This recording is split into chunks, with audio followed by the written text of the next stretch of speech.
Hello, I'm Laverne Truitt, and I would like to take some time to share with you the plan that God had for me and how I went through stage 1A cancer. In 2011, the story starts with Dr. Gary Frazier, who was the End Times Prophecy, and he'd mentioned that his wife had breast cancer, and this was even before I knew I had cancer.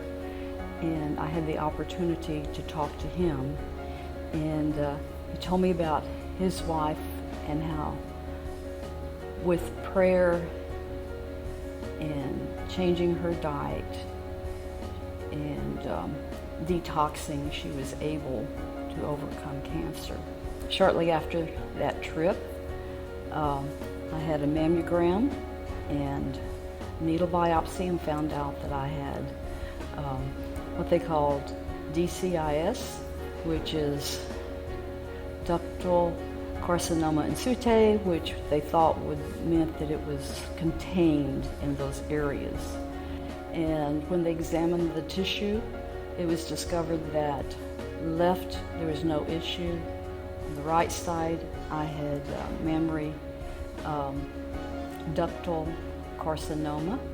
Since my cancer was invasive, it was determined that chemo would be a good solution. While in the hospital for my double mastectomy, it was so apparent to me, and I mean I could literally feel prayers from people everywhere, even going back to Dr. Frazier and his group, as well as my church. It was amazing how I could actually feel the prayers, and I knew people were wanting me to get better. Within a year from the original surgery and chemo treatment, I was what I'd consider almost back to normal.